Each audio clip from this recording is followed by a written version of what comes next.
E aí então se forma a procissão para a Santa Missa. Nesta procissão, devem se prever no missal que a procissão ela é composta do sacerdote e dos ministros. Quando vocês encontrarem a palavra ministro no missal, não pensem nos ministros extraordinários da comunhão eucarística, porque para nós brasileiros ministro é o ministro da comunhão, né? Ministro, quando fala no missal, está falando dos acólitos, os coroinhas, entende? As pessoas que vão subir ao altar. O ministro extraordinário da comunhão eucarística não é previsto que ele suba ao altar. Não é previsto. É uma prática quase que universal no Brasil inteiro que o ministro fica lá em cima. Mas isso não é previsto em lugar nenhum do missal.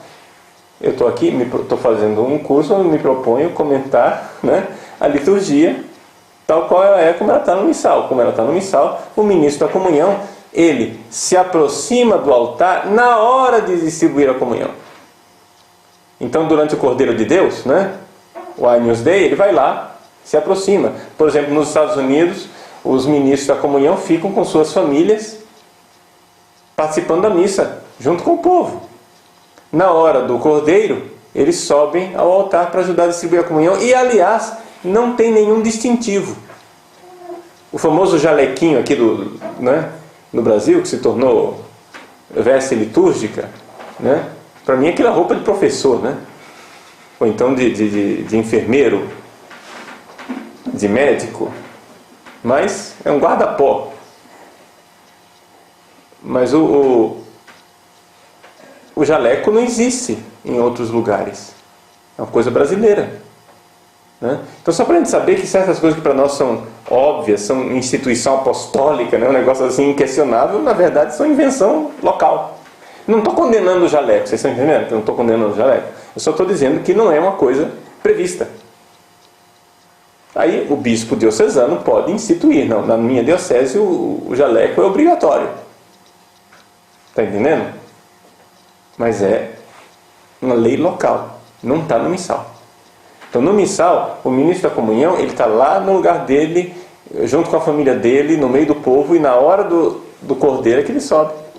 Quem é que fica então no altar? Quem fica no altar são os ministros, ou seja, os acólitos, coroinhas. Mas são eles que ajudam o padre durante a liturgia. Então, forma-se a procissão de entrada com estes ministros. Quem vai à frente? Bom, a não ser que seja uma missa solene com turíbulo e naveta, quem vai à frente geralmente é o crucifixo com as velas. Não é?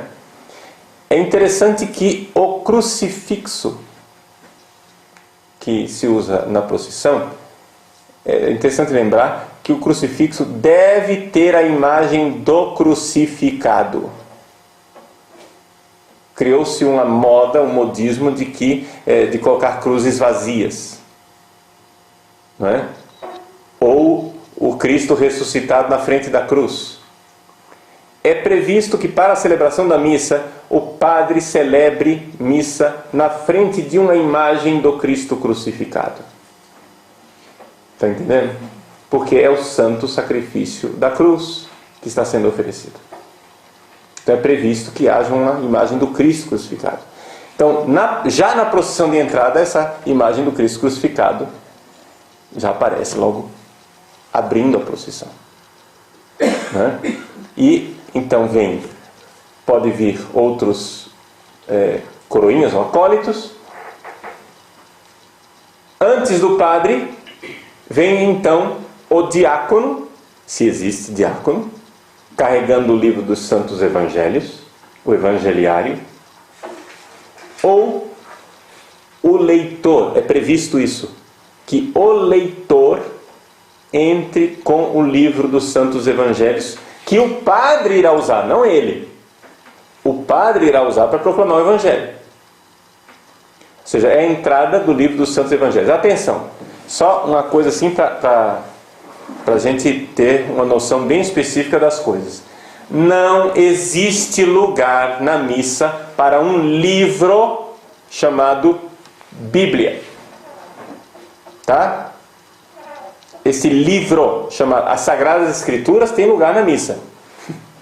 Mas não o livro Bíblia.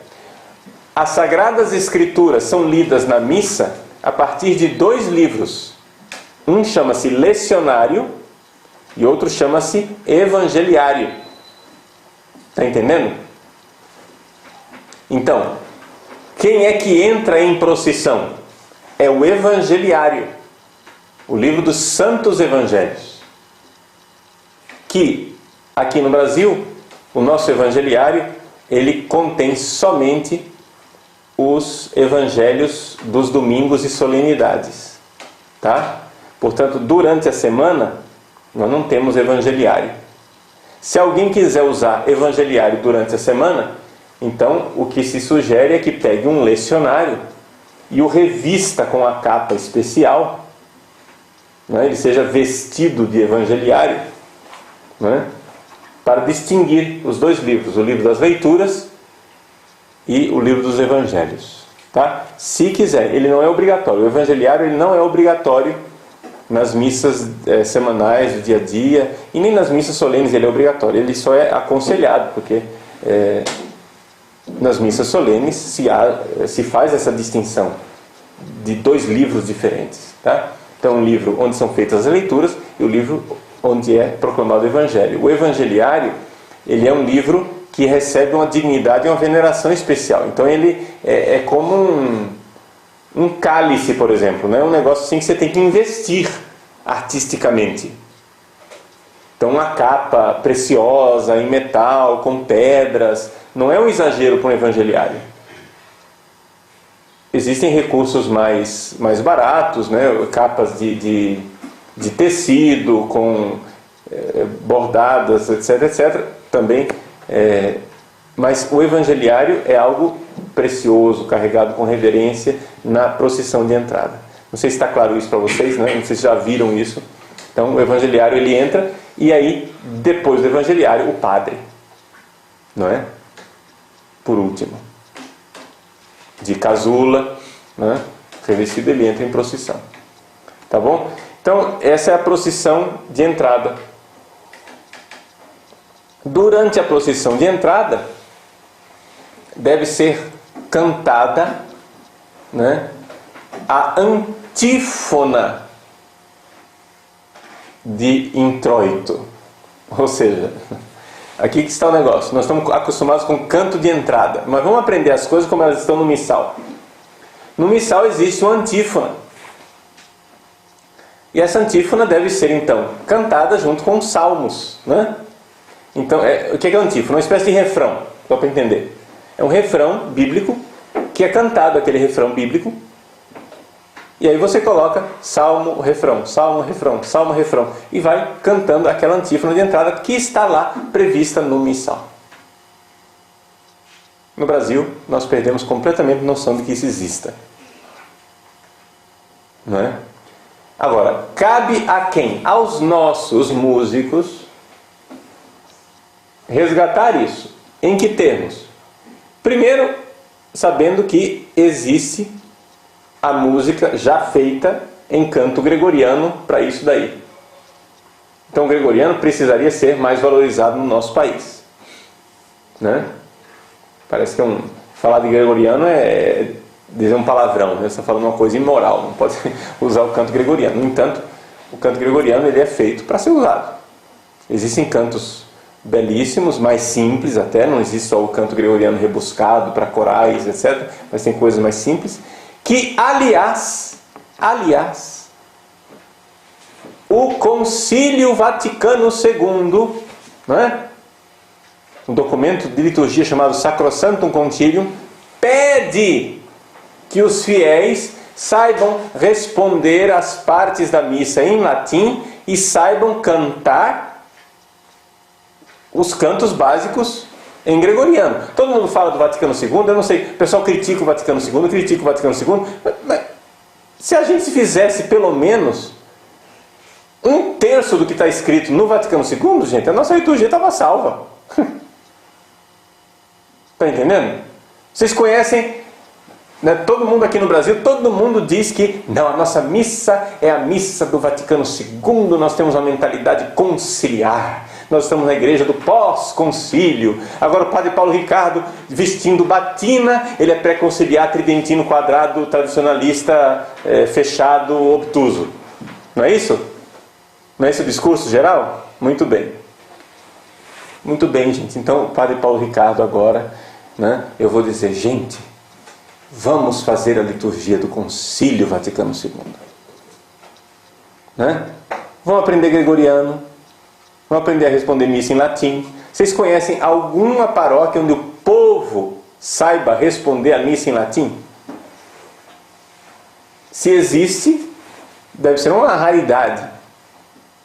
E, no entanto, está lá na Sacrosanto Concílio como pedido. O povo saiba. Esse é o Vaticano II. Não um negócio que está lá na estratosfera, na cabeça de quem acha que sabe o que é o Vaticano II. Está na Sacrosanto Concílio dizendo, olha, saibam responder a missa em latim. Saibam cantar as partes, né? Os cantos mais tradicionais em gregoriano. Por exemplo, nas nossas paróquias, o nosso povo deveria saber cantar o Pai Nosso, o Pater Noster em latim. Isso é um nacional para nós, gente. Um negócio assim, entende? Todo mundo deveria saber cantar o Pater Noster em latim. Faz parte. Tem cantos assim que são normais. Todo mundo deveria saber cantar a Salve Rainha em latim. São coisas, né, da devoção antiquíssima e tradicional da igreja. Bom, então para falar, existe a antífona de entrada, existe o canto previsto. Porém, a instrução geral do missal romano prevê que, se você não vai cantar a antífona de entrada, é possível então que a Conferência dos Bispos, no caso do Brasil a CNBB, aprove outros cantos. Então nós temos o inário litúrgico. E diria assim que o inário litúrgico tem peças litúrgicas assim até bastante bonitas, coisas assim que dá para se utilizar muito bem, com tranquilidade, né? Então, saber que existe uma música própria para a liturgia. Então não vamos nem tanto ao mar nem tanto à terra. Não é que eu vou agora querer que todas as paróquias agora estejam cantando gregoriano, mas pelo menos peguem as músicas que estão no hilário litúrgico, que são as músicas aprovadas, né, pela conferência. Ok? Bom, o padre entra, né, em procissão. Quando ele chega ao altar, aqui é que vem a pergunta: o que é que está neste altar? No santuário, aquilo que a igreja é dividida em duas partes, né? A parte onde está o povo é a nave da igreja, e a parte onde fica lá o padre, lá em cima, aquilo chama-se tecnicamente de santuário, tá? Em alguns lugares aqui no Brasil se popularizou a palavra presbitério. Tecnicamente falando, o presbitério é o das catedrais. Por quê? Porque é onde está a cátedra do bispo e o lugar onde ficam os presbíteros ao redor do bispo. Isso é o presbitério. Nas outras igrejas seria mais propriamente chamado de santuário. Mas pode chamar de presbitério porque o uso nosso, né, se transformou em presbitério. Bom, no presbitério nós temos ou não temos o Santíssimo Sacramento? Essa é a pergunta que tem que ser feita. O Papa Bento XVI, não é, tem insistido, já há algum tempo, até antes dele ser Papa, que nós voltemos a colocar o sacrário no centro do presbitério. Então aqui existe um problema de legislação litúrgica, ou seja, a legislação litúrgica atual, ela prevê que no presbitério não haja o sacrário. Por quê? Porque a mentalidade é essa. Veja, tem uma certa lógica, né? Você vai celebrar a Eucaristia para quê? Para produzir a presença de Jesus no Santíssimo Sacramento do altar. Mas ele já está lá desde o início. Entende? Então cria uma espécie de duplicidade. Jesus vai estar presente, mas ele já está. Então, a norma litúrgica colocada pelo Papa João Paulo II, não é? Inclusive presente até no cerimonial dos bispos, é que, por exemplo, o bispo vai celebrar a missa, o cerimonial dos bispos prevê então que se por acaso o Santíssimo está presente no sacrário, lá no santuário, que se tire o Santíssimo para o bispo celebrar a missa. Se previa até mesmo isto. Então existe essa tendência da liturgia de não estar o Santíssimo lá, porque liturgicamente seria menos oportuno. Só que o Papa Bento XVI, ele diz o seguinte: gente, teologicamente esse negócio está muito bom, muito bonito. Só que o povo não se move por decreto. Nós temos aqui que considerar que o nosso povo foi formado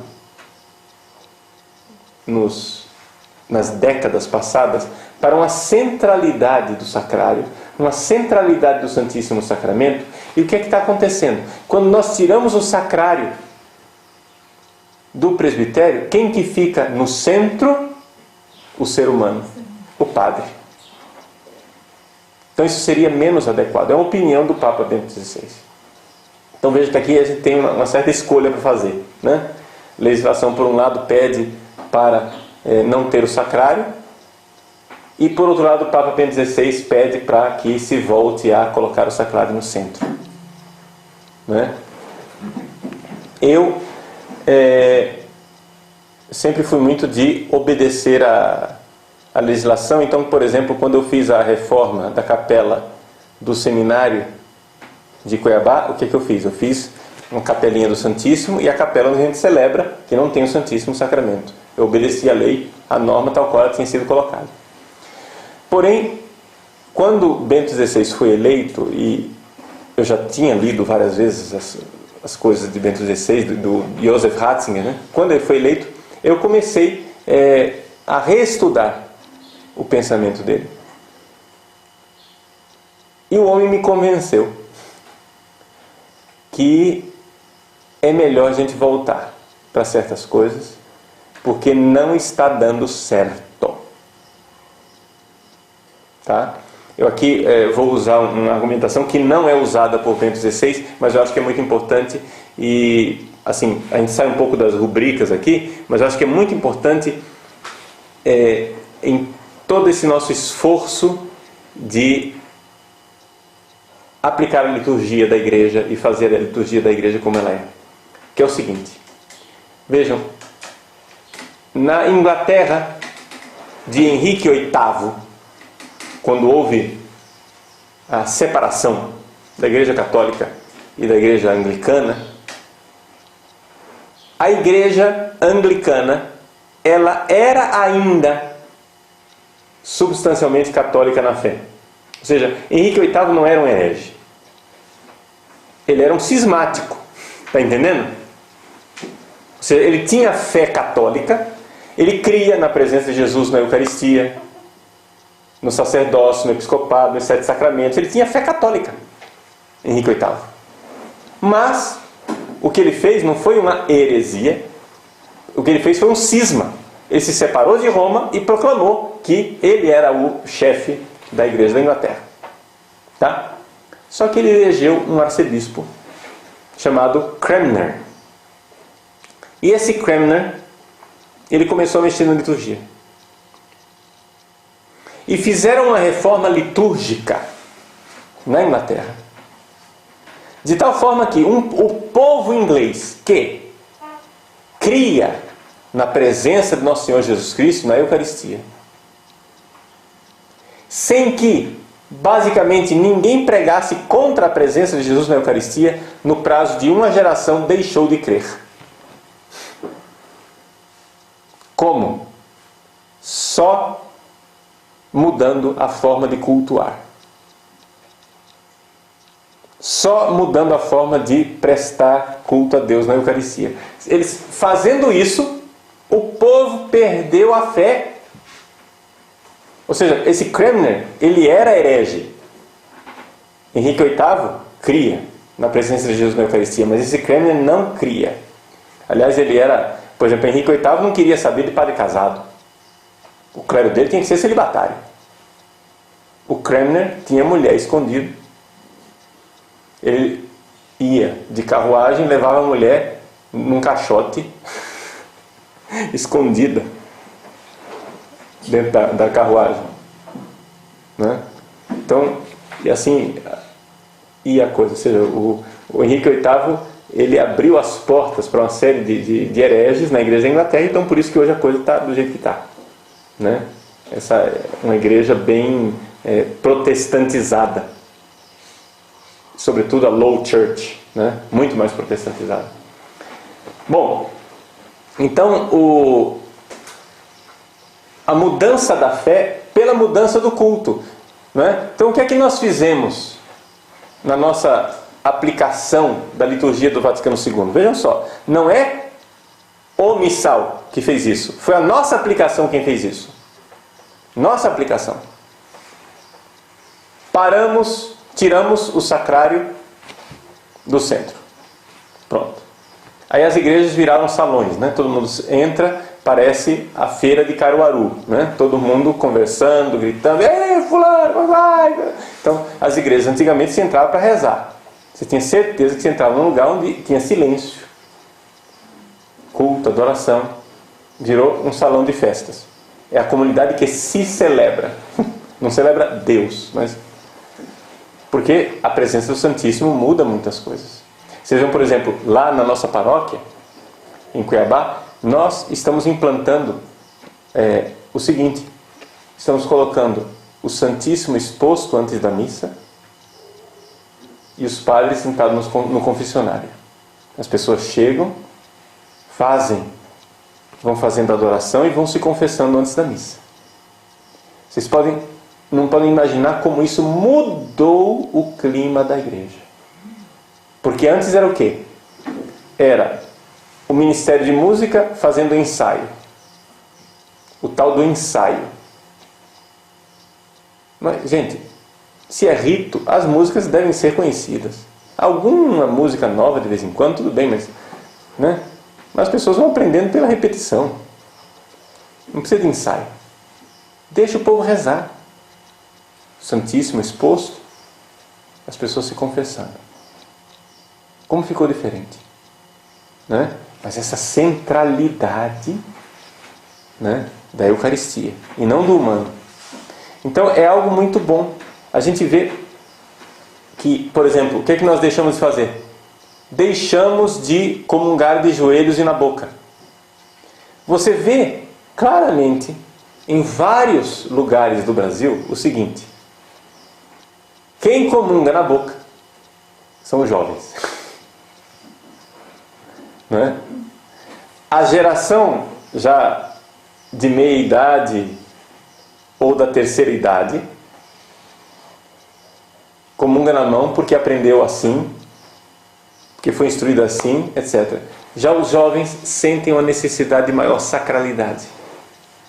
Então você vê uma diferença de atitude, de piedade eucarística entre a pessoa que recebe a comunhão na mão e a pessoa que recebe a comunhão na boca. Não era previsto no missal de Paulo VI a comunhão na mão. A comunhão na mão entrou por uma espécie de desobediência dos países nórdicos, Alemanha, Holanda. No missal de Paulo VI não havia nenhuma previsão de comunhão na mão. Isso daí foi concedido posteriormente, entendeu? Porque, assim, é o tipo da coisa. Fizeram a desobediência. Aí para Paulo VI, para querer disfarçar a obediência, fez a lei legalizando o que eles já tinham imposto por desobediência. O que é que Paulo VI fez? Ele concedeu às conferências episcopais a permissão de permitir a comunhão na mão. Mas o normal ainda, ou seja, isso Bento XVI tem dito com muita frequência, as pessoas têm que ter noção do caráter de excepcionalidade da comunhão na mão. Que o normal é a comunhão na boca. E você vê claramente que as pessoas têm mais devoção, mais piedade quando comungam na boca. Quando a gente comunga, quando as pessoas comungam de joelhos, por exemplo, não é? Você vê que são pessoas que têm uma maior piedade eucarística. E assim a gente vai vendo que na nossa forma de cultuar, nós salvamos a nossa fé. Entende? Uma vez eu perguntei, eu era adolescente, tinha 12 anos de idade, perguntei para um padre, né? Eu fazia o serviçozinho de sacristão ali na igreja e toda vez passava na frente do sacrário tinha que fazer genuflexão, né? Então, saía da sacristia, ia para o altar, levava uma coisa, genuflexão, colocava. Genuflexão e ia embora. Chegava, genuflexão, fazia tal coisa. Genuflexão e ia embora. Aí eu perguntei para o padre, precisa fazer genuflexão toda vez que eu passo na frente do Santíssimo? Aí o padre disse assim: olha, se você não fizer genuflexão na frente do Santíssimo, isso não vai fazer nada com Jesus. Ele não vai ficar machucado porque você não fez genuflexão. Mas o que é que isso fará com você e com a sua fé? Entende? Quando você começa a transitar na frente do Santíssimo como se nada fosse. Como se não significasse nada. O que é que isso está fazendo com a sua fé? Está entendendo? E a gente vê claramente, não é, que paróquias que sistematicamente, na aplicação do missal, começaram a desobedecer certas coisas, como por exemplo, pessoas que não se ajoelham mais na consagração, tiraram os genuflexórios dos bancos, não é? Não permitem comunhão de joelhos. O padre fica irritado quando o povo recebe comunhão na boca. Você vê claramente que aquela comunidade vai perdendo a piedade eucarística, lenta e gradualmente a presença de Jesus na Eucaristia, a fé vai sendo corroída. Então é essa argumentação de Bento XVI, não é? Que eu aqui só aumentei as coisas, né? Coloquei num contexto histórico também. Essa argumentação foi o que me convenceu. Eu acho que nós temos que voltar à centralidade da Eucaristia. Voltar mais à adoração, voltar mais à piedade eucarística, porque isso está corroendo a fé das pessoas, muito concretamente. Então o padre que chega no presbitério, se no presbitério, no santuário, existe o sacrário, ele faz genuflexão. Não é? Em que consiste a genuflexão? A genuflexão é você, com a coluna ereta, dobra o seu joelho, colocando o joelho direito no chão, próximo do calcanhar esquerdo. Tá? Então, só para entender mais ou menos assim, visualmente, o que é uma genuflexão, né? Coluna ereta, você dobra colocando o joelho direito perto do calcanhar esquerdo, né? Então o padre faz genuflexão, se aproxima do altar, beija o altar. Se for o caso de uma missa solene, ele incensa o altar, incensando também a cruz, não é? E então vai para a cadeira para finalmente começar a missa com o sinal da cruz. Mas isso nós veremos na nossa próxima aula, que o nosso tempo aqui já se esgotou. Então, para vocês verem aqui como existe uma riqueza enorme, né? Ficamos já uma hora inteira refletindo, falando, etc. E agora que vamos para o sinal da cruz. Né? É evidente que o resto da missa eu não passarei nesse mesmo ritmo que nós estamos agora, porque senão não termina mais nunca. Mas eu acho que era necessário colocar esses fundamentos, né, teológicos, litúrgicos que eu coloquei, para que as pessoas tenham noção do que é que nós celebramos quando celebramos o Santo Sacrifício Eucarístico.